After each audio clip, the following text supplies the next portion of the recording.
As you all know, there's some crazy stuff going on in the United States right now. I happen to live in Portland, Oregon, where since the election results have been announced, there have been nightly protests that have turned the entire city into what feels like a war zone. I was laying in bed with Stephanie, and against my better will, I decided to come out here and see what was going on for myself firsthand. You're not getting behind this. Don't do it. Don't give in.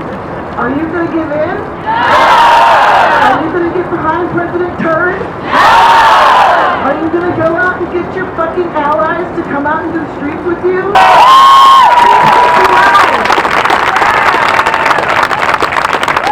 Comfort in the fact that there are still tons of people like us. They might not be out here tonight, but they support us, of disenfranchised people and underprivileged people across this nation. But if there is anything that every movement that has brought progress to the world has shown us, it is that it is being loving. It is fighting the fear that Donald Trump is building up in people to get them to fuel his hate. This is not the hatred of America that elected Donald Trump. Preying on fear, on prejudice, in order to get their way. I am here because my wife drugged me here. Thank you, Amy. And I was not so moved to want to be here in of itself, and I find that upon looking at all of your faces quite unfortunate. Good news, I feel differently now, and I'm very happy to be here. And if I may, and you don't have much choice because I already have the microphone, I'd like to read a poem to you written by Forrest Witchcraft, which I've shamelessly changed for my own purposes in front of you right now. And so I'm going to read this now. I am not a very important man. As importance is commonly rated, I do not have great wealth, control a big business, or occupy a position of great honor or authority. Yet I may someday mold destiny, for it is within my power to become the most important man in the world of another. If I can have some part in guiding them up the trails of love and prosperity on the high road of noble character and constructive citizenship, I may be proved yet to be the most important man in their lives.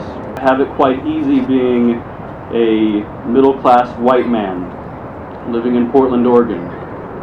And I have a lot of people in front of me and around the world that do not have it nearly as easy. And so I ask of you to support each other and love each other, and even when you're talking to that uncle of yours who you know voted for Trump, show love to them and kindness. Because while you can demand character and nobility of all of these people, I will never be the first person to say fuck Trump in front of a crowd. Oops. Because that uncle is going to shut down. That neighbor is going to shut down. And I did not show them love. And so I ask you to join me when looking at those uncles and those neighbors and those community members to do your best to show love. Because that's what's going to make the difference. Thank you.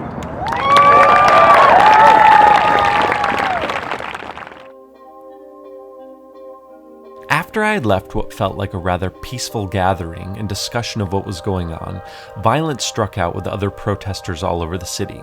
Now, I'm not going to say that all of the protesters did this, but a handful of them acted out with violence. Some destroyed cars and car dealership lots, others ruined glass and windows and storefronts. Right outside of my own work, a dumpster was lit on fire and they had to use the fire extinguisher from my work to put it out. Some of the peaceful protesters even started a crowdfunding site where they raised thousands of dollars to pay for the damage.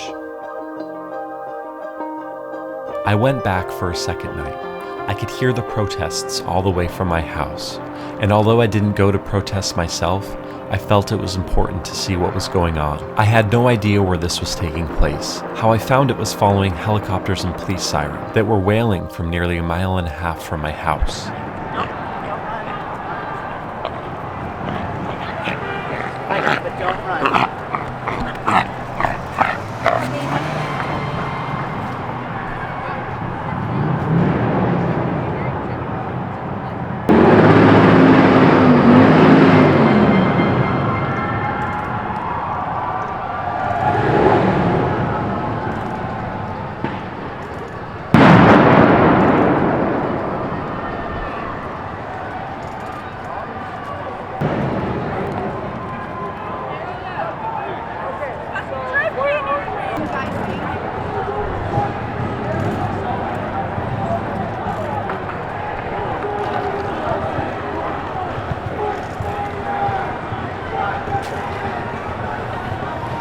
This is the World Police.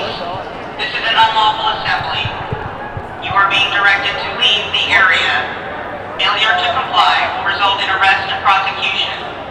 You will also be subject to the use of force, including riot control agents, impact weapons, and CS gas.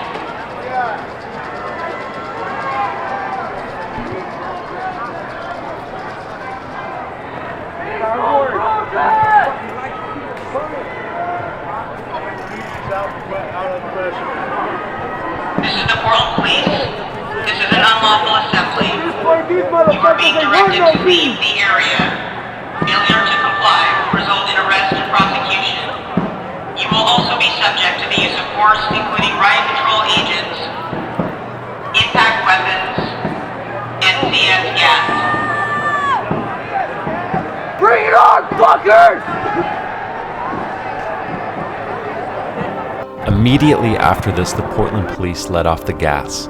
It exploded and went over the entire city block. What seemed like 1,500 people started stampeding in my direction. I had to bike fast to avoid it. Alright, I'm down here right now. As you guys might know, there are protests going on. There's helicopters all around. There's people throwing stuff. There's explosions. There's tear gas going on. And I had to come down here. I had to see what was going on. I'm going home now. This is done. Like, stuff went crazy. Like, I almost, yeah, it's crazy. I'll talk to you guys about this later. Stephanie's at home asleep. I didn't even have time to tell her I was going. I just hopped on my bike, came down here to see what's going on. I'm hopping on my bike now, though. I'm going to check in with you guys later. This is absolutely insane. As some of you guys know, there was a president the other day who was elected that not too many people around here or across the entire world are very happy with. Hold on. There are ways to do this appropriately. There are ways to protest and get your message and point across. But destroying things, blowing stuff up, spray painting on everything, ruining people's personal property is not in any way going to affect or help these people's causes. And I'm not down here protesting for my own personal things. I'm down here to document this and show you guys what is going on in Portland right now. I lived in New York City during Occupy Wall Street, and it was a very similar experience to this. Nothing really helped in the long run by acting like this. This just does not solve the issues. And what does solve these issues, I'm not sure yet. What I did experience over the past few nights documenting downtown were feelings of extreme confusion and conflicting emotions. As I watched people trying to walk their dogs, eat at restaurants, and enjoy their vacation, thousands of others are fighting for what feels like their freedom being taken away. I'm not entirely sure I will be returning to the protest to film tonight, but something I am sure about is that we live in extremely interesting and strange times.